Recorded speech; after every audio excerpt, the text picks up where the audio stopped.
Hello everyone, how's it going? Billy Ballgame here, back with another video.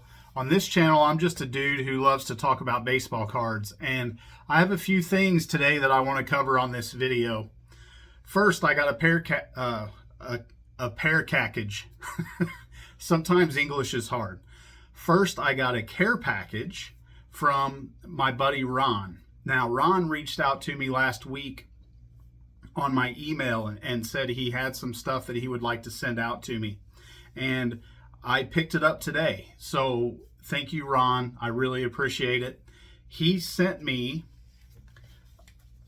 a newspaper with Yastrzemski on here, and I'm not sure exactly what year this is from. I'm guessing somewhere around 81, 83, somewhere around there. But basically it's kind of just all about the White Sox, or not the White Sox, wrong Sox, Red Sox. Here's an article about how he rates it, or he rates his teammates. He talks about Dwight Evans and Reggie Smith and some of the other Red Sox greats. So I look forward to digging into this and reading the article. So thank you once again, Ron. And then he also says in the letter that he wrote me that he included some cards in here. I'm going to pause this and flip my side light on. I'll be right back with you. All right, so that brightened things up a little bit. So he put some cards in here, and he also says that he has season tickets to the Orioles spring training and invited me to link up with him if I'm ever down in Florida. And I would love to go to Florida for spring training. I've never been to a spring training game before, and that's something that I've always wanted to do. But again, that just shows you the kind of dude he is. So again, thank you, Ron. So here is a Ted Williams card. I believe this is from the Fleer Ted Williams set. This is the oldest Ted Williams card that I own. So, and a very cool card out of that set. So awesome. Thank you once again, Ron. I can't tell you how much I appreciate it. He said it even still had the stain on the back. So that's awesome. And then here's a Cardinals 1942 World Series card with the Yankees. That is also very cool. Here's a 61 Cardinals team card. Again, very cool. I just love the vintage team cards. I think they're really cool. And then some of you have heard me talk about the Upper Deck Loose collection. And here's one of Ozzie Smith in the Old Busch Stadium. And this is an awesome card. I was able to pull a few of these out of packs when I was a kid. Most of them were in binders and over time stuck to the binder. So any loose cards I had from back then are demolished. And this is a really great card of the Wizards. So thank you once again, Ron. I can't tell you how much I appreciate it. Just again, I love the hobby. I love the hobby community, and just what a great bunch of dudes they are, whether you make videos or you don't make videos. So again, thanks, Ron. So another topic real quick. I just talked to Stephen Beal on the phone. So Stephen, your package is on the way, but you already know that. So also Jason, my buddy at Everyday Card Collector, your package is on the way. They finally went out today. I procrastinated. I told you I was going to get them sent out last week, and I didn't, and I apologize for that, but they're on the way. Please let me know when they get there. But the main topic I wanted to cover today is there's been a little bit of talk on YouTube how people have noticed that people are tending to focus more on bigger cards. And I wanted to touch on that today. And I just kind of wanted to give my opinion or my perspective on that discussion. And for me personally, I am focusing on bigger cards. And I can't speak for the whole hobby, but for me, the reason why I'm focusing on bigger cards is because a couple reasons really. My budget has changed over the last couple years, you guys know, if you've been around the channel for any period of time, for a while I was collecting on a $200 a month budget for probably a couple years. But then I took 2 more coaching jobs at my school, and those coaching stipends allowed me to really more than double my baseball card budget. So that's reason number 1, is that my budget has changed. Reason number 2 is, why not now? So for me, again, if you've been around the channel for any period of time, you know that I dipped my toe in vintage over the years, but I've, for the most part, always been a pack ripper and always focused more so on vintage cards. And really that started to turn during the pandemic, when I realized, or pre-pandemic really, about 2018, 2019, when it just felt like the modern stuff was getting printed way too much. And then during the pandemic, it got really hard to find modern stuff in stores. Like, you couldn't hardly find retail, because a lot of card shop owners or eBay sellers were buying up all the blaster boxes and everything off the shelves at Walmart and then flipping it. So that's another reason why I started to focus more on vintage, was just because the stuff was overproduced, and during the pandemic it got really hard to find it. And like I said, I had dipped my toe a little bit in vintage, but that was, and had thought about focusing more on vintage. But for me, budget was always a big deterrent for me when it comes to focusing more on vintage in my collection. And really, that's the third reason why, for me, I'm focusing on bigger cards, is because during the pandemic, everything, as you all know, and again, I'm not telling anybody anything that they don't already know, I'm just sharing my opinion and giving my thoughts. During the pandemic, obviously everything ran up, and the prices of everything kind of shot up through the roof, and things were crazy for a while. Really, I think the peak of that was about February of 2021. And then since then, a lot of these cards have started to come down in value. And for me, that's really why I'm focusing on bigger cards in my collection, is because I haven't collected vintage for terribly long. And a lot of these big iconic cards within the hobby, I don't have them. My hobby budget more than doubled, and the prices of some of these cards have come down considerably since 2021 in some cases. And so really, those are the main reasons why I'm focusing on the bigger cards. For me personally, it's not to keep up with the Joneses. It's not to show off for my YouTube videos. For me, it's just about, those are cards that I've always wanted since I've been 10, 11, 12 years old. And I started to get more involved in the history and realized what Hank Aaron was and what his significance to the hobby was, and Roberto Clemente, what his significance was, and a lot of these older, even back then, vintage players. But those were cards that I never could have dreamed of being able to afford. Like, I haven't looked at some of these cards that I'm talking about in a Beckett for a while, but Hank Aaron rookie. Let me go ahead and show it. My Hank Aaron rookie in a 2.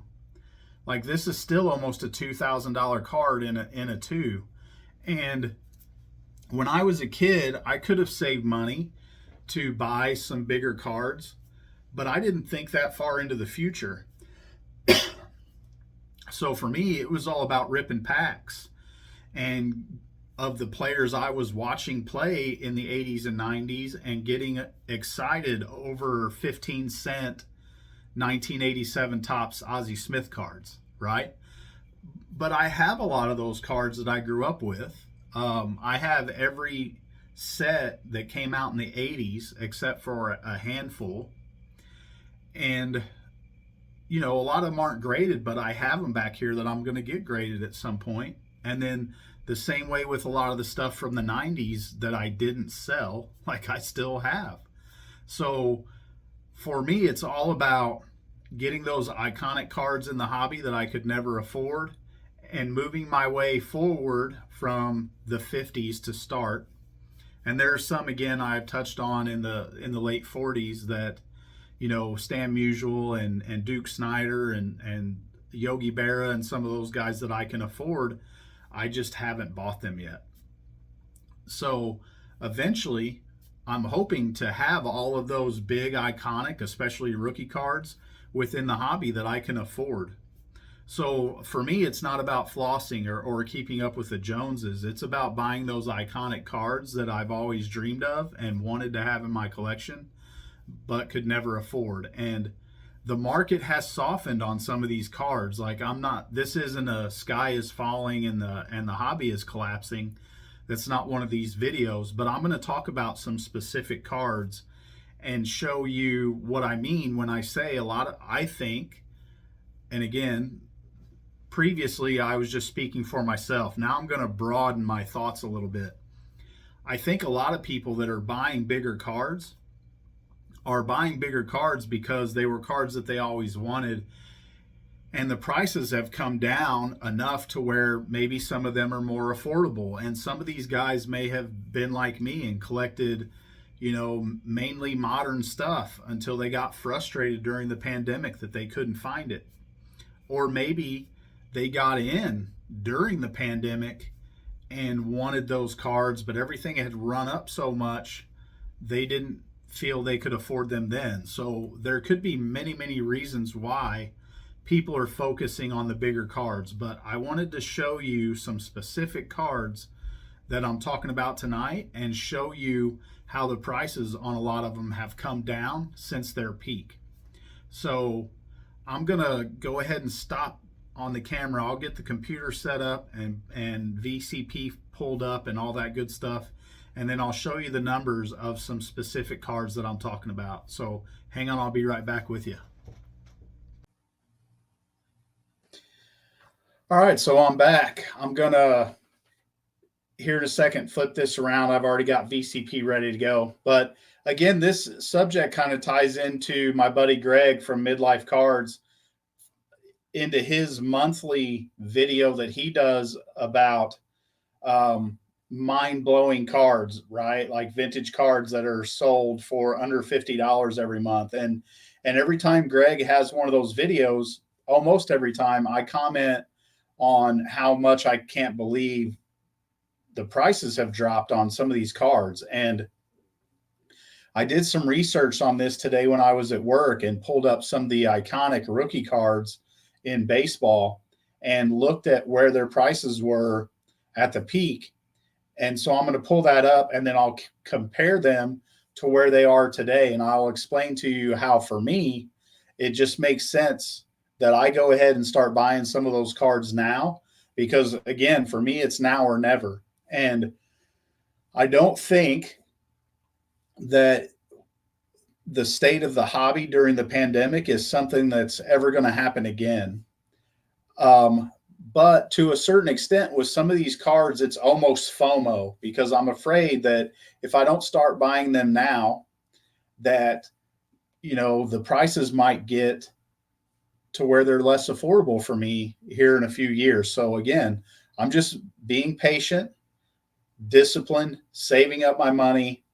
And then when I feel like I have the right amount of money and the right opportunity presents itself, then I go ahead and pick up one of the bigger cards. And you know, the next card on my target list is the Roberto Clemente 55 Topps rookie.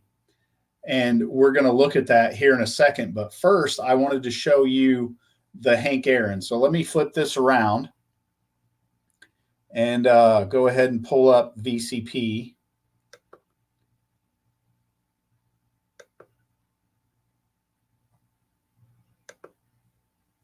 Sorry, I'm still working on getting better with this. Let me switch to my picture-in-picture view here. All right, so let me maximize this so I can see what I'm doing. So I have the Hank Aaron rookie pulled up. And again, like, this is just a beautiful, one of the most iconic cards, in my opinion, and most beautiful cards in the hobby. Well, now I can't even scroll down. I'm a computer pro, I tell you. Why is this?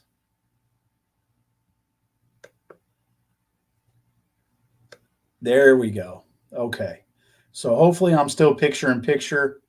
Hopefully I'm actually sharing my screen, because I'm not very good at this yet. That's why I'm still practicing, because again, my hope is that eventually I can start doing my own live streams or my own collaborations on the channel.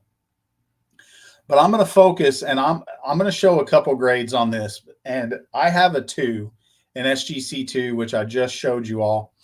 So I'm going to pull one of those up, but I'm also going to focus on collector grade for these cards. And all the ones I pulled up today at work and looked at were from the 50s. So collector grade from the 50s would be in a 5. So let me go ahead and pull up an SGC2 and kind of show you the price history on this card in an SGC2. So you can see here, this is over the past year. And look how flat that line is. It's pretty much, there are a few peaks, right? But then for the most part, it's staying right along the baseline of $2,000. Sometimes it dips below. Like I said, sometimes it shoots above. But for the most part, it's pretty flat. But if you look back on its history, and this line will be familiar for a lot of them, and Hank Aaron's is flatter than a lot of these are. You'll see a lot of them about right here where they suddenly just shoot up through the sky and then they meander eventually their way down. And this one really, for the most part, has stayed pretty flat. Now, for the most part, the peaks were higher than most of the peaks are now. So you can see a $28.99, you can see a $29.99, but then really recently one of the biggest peaks is $2,800, and I pulled that up today.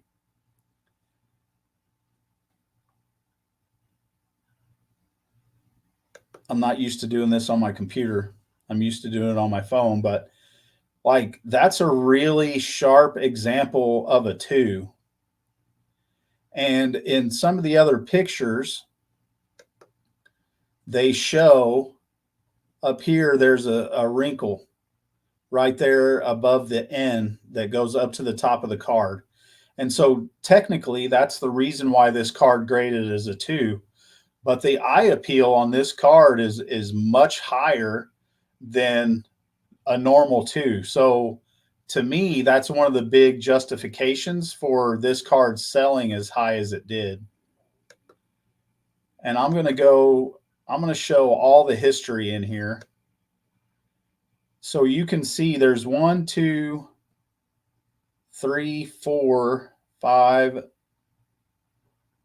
6 sales of this card above $2,000 this year. The highest one being that really sharp 2 that I just showed you at $2,800. But if we go back further, there's still some $2,900 right here in August of 22.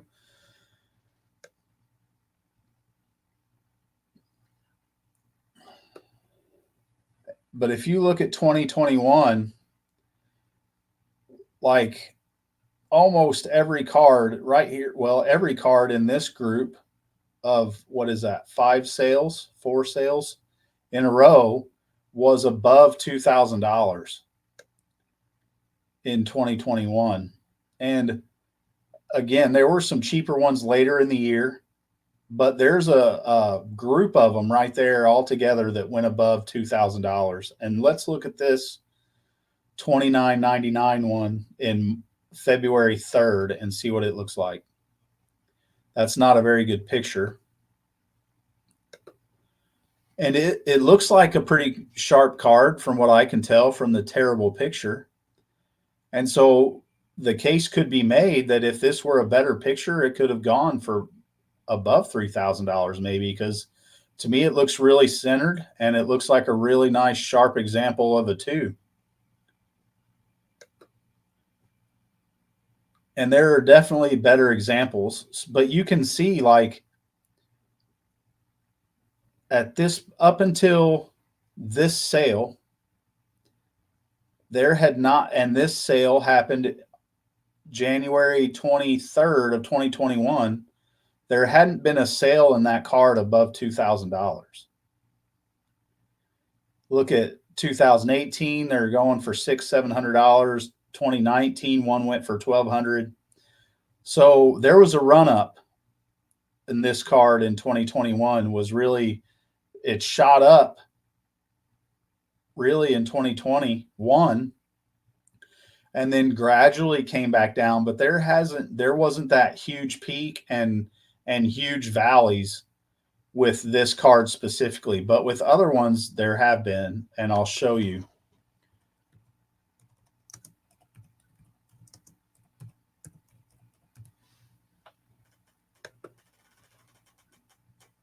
All right, so here's Roberto Clemente. We're going to go with a collector grade, and for the most part, like I'm going to use, and maybe I should have looked at it on the Hank Aaron, PSA instead of SGC because there are more sales. But again, you can see in the last year, this line is pretty flat. It's gone up a little bit here recently and looks like it's starting to level off again. And again, this is in a PSA 5.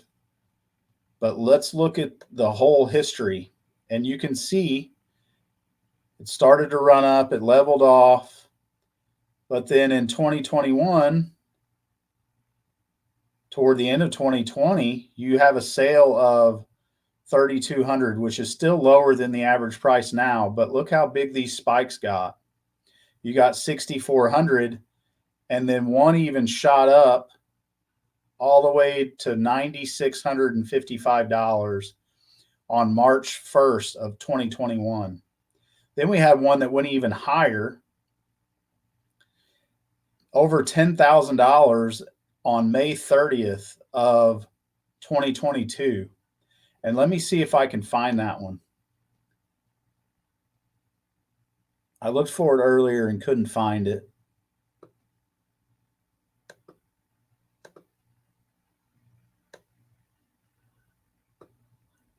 So that was May 30th of 2022.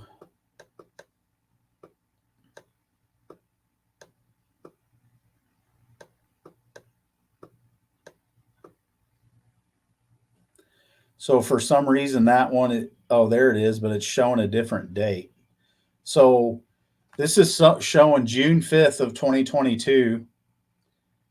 A PSA 5 went for $10,800. And this, for that kind of money, this better be a card that looks like an 8. And so generally it is a sharp card. It's nicely centered, which we all know these are tough to find centered. But that's an insane peak on this card. And so if you look generally,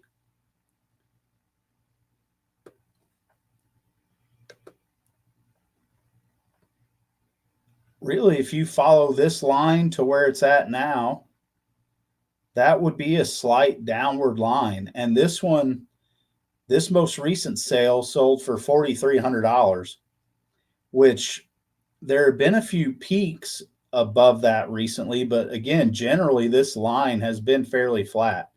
But you can see from here to here, the line generally trended down other than these 3 big peaks here. So to me, like, this is, again, just my opinion. I'm not an investor. Like, I'm a collector. You guys see me rip packs of 1990 Bowman. Like, I think it's pretty clear that I'm a collector, not an investor. But to me, while everything is flat and it's come down from the peak, seems like a pretty good time to buy to me. And I won't be buying an PSA 5 because I don't want to spend, well, I mean, I do, I would love to, $3,600 on a Roberto Clemente rookie card because I don't have the discipline to save up my entire card budget for almost a year to buy this card. Like, I would rather just go down to a lower grade. So when the time comes that I'm going to buy this card, I'm hoping to find a really nice centered, clean example of a 3 would fit much better within my budget. But look at these last 3 sales. So it's kind of started to trend back up a little bit. But if you see on the 18th of May, 3,500, the 5th of May, 34, April 21st, 37. So this card has been relatively flat. The 21st of January sale there at 4,059, like that's kind of a peak. But then the one before that is 3,500. Then you have a peak of 4,693. And then a couple, there's another big one, 5,100, 3,100. But for the most part, again, this card's been pretty flat. And it's definitely off of its peak at, $10,000. But if you go back here to 2002, 2001, like you can see a lot of them in the $4,000 and $5,000 range. Like there's 4,200, 5,400, 5,200, 42. So a lot at the $4,000 or $5,000 range. And then of course you have the big peak at 10,000. So for me, this card's relatively flat, and like for me personally, and I'm not giving anybody investment advice, in my opinion, it's a good time to buy this card because it's relatively affordable and the price has been relatively steady for a while. Let's go to 55 Tops. Koufax, because again, that's another card on my target list.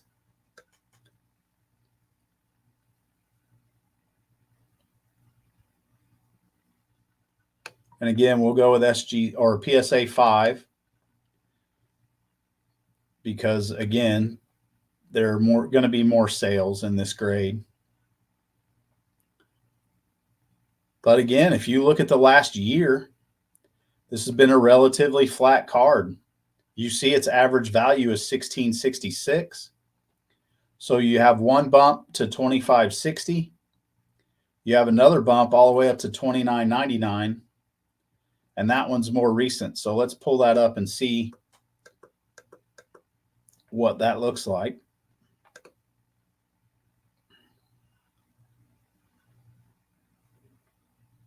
Let me see if I can make that bigger. No, sorry, I can't. Unless I open the image I just saved, but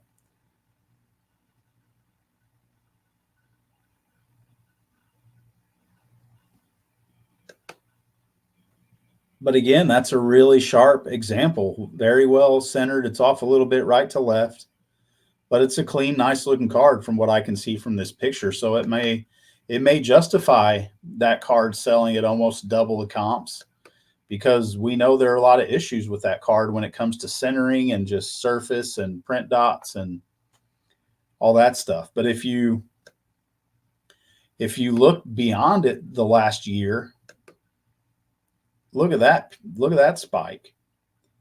So it ran up from 1,400 to 3,560 and came back down. But then it still had some big peaks, 2,890. Come on, bump over just a smidge. There we go. 3,875, 3,600. So you've got a couple peaks here more recently, 3,000 in November of 2023. And you got 2,500 in February of this year. And then you have the big one here of right at $3,000. But generally, again, other than the peak, like this line is fairly flat, even recently trending downward, other than that big peak right there. So again, to me, this is a good time to buy this card because again, it's been relatively flat, and it's definitely down off its peak.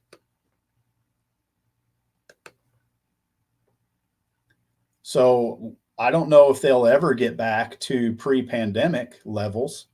I mean, you can see this was going for $1,150 in 2020. Like, it's definitely not back to that point yet.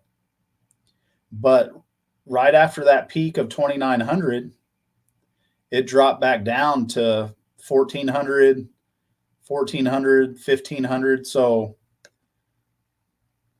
again, and this may, help Greg make his point about eye appeal that he's always talking about. And I'm a guy that likes to buy off of eye appeal.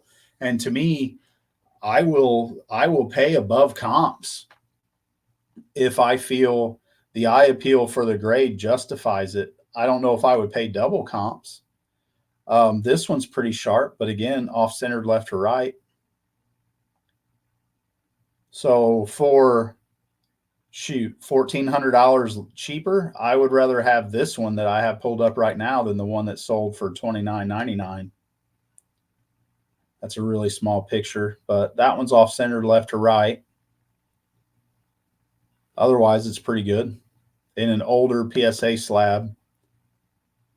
Let's see, 1417. This one's very off-center left to right, but pretty good top to bottom. In a newer slab. So compare 1417 or 1563 to 29.99. So that's just kind of my thoughts on, why now is a good time for me to buy the iconic all-time baseball rookie cards. Let me close this out and I'll jump back up on my phone, and then I will wrap it up. So let me close out VCP. Let me end this recording, and I'll switch. All right, so I'm back. I just wanted to share my thoughts on why, for me specifically, now is a good time to target bigger cards. And again, it all just comes down to me with budget and the prices that these cards are going for now. It just makes sense for me to start picking up, shooting for some bigger cards. And really, again, almost always I've been a rookie card collector, and those are kind of where my focus has always been in my collection. Now, until recently, it wasn't Hank Aaron rookies. But even the Carl Yastrzemski rookie for my 1960 set, like, that was a huge card to me growing up, and one that would have been at $500 or however much it was worth back then. It may as well have been $1 million. But now that I have a little bit better of a budget and the discipline to save for 6 months to buy a bigger card, to me it makes sense. And I don't think that within the next 2 years or so that these cards are gonna be up 50%, but even if they're up 10 or 15%, like, I could save money by buying them now. And this will be a several year process, saving up money to buy these bigger rookie cards. Roberto Clemente, I might be able to buy that this year. Sandy Koufax, I may be able to buy that next year. But then I would have a little bit of money left over when I buy the Koufax to maybe pick up another bigger rookie card. So this is going to be a several year process. On top of that, I'll still be working on the 1960 set. I'll still be doing Ozzie Smith player run stuff. I'll still be buying King Griffey Jr. stuff. So, it makes sense that these are the cards I want. Like, why not buy them now? Even if 5 years from now they've increased 10, 15%, at least I've saved money on the cards that I've already bought. And I don't think we'll see that big of a jump because, like I said, I think the pandemic is something that we will never see again. But again, for me, it just makes sense. And I'm not speaking for anyone else within the hobby other than just myself. And I would also like to say that any of the conversation that has been had on YouTube about people focusing on bigger cards, like I don't ever think the statement has been made that it was to keep up with the Joneses or to show off on YouTube videos for content. I think that was just mentioned in passing, but it was never an accusation, so to speak. So, but really at the end of the day, like these are the cards that I like. Like if you want to fill your collection with, I don't know, 1986 Fleer Phil Necros, then go for it. If that brings you joy and that's what you want to collect, then no one is here to tell you, or shouldn't be here to tell you, to not collect that if it's what you really like and it's really what makes you happy. So anyway, I just wanted to share my thoughts on kind of the banter that's been going around a little bit about people focusing on some of the bigger cards. I would love the prices for some of these bigger cards to drop even more, because then that would allow me to buy more of them and have to save less money to get them. And I actually commented on my buddy Greg's video today from Midlife Cards that I wish the Willie Mays rookie would decrease by 50% in the next year or so, then I would be able to afford to buy one. Now, those of you who own a Willie Mays rookie probably would not want to see that, but selfishly, it wouldn't hurt my feelings because then I could buy one. But anyway, again, I just wanted to share my thoughts. And again, thank you everyone for your support. Thanks again, Ron, for the package you sent me. Again, it's awesome and I appreciate it so much. But thank you for the support. If you're still with me and you haven't already, please subscribe. Give this video a like. I would greatly appreciate it. And I'll wrap it up at that. So until the next one, I hope everybody has a good one, and I'll talk to you later.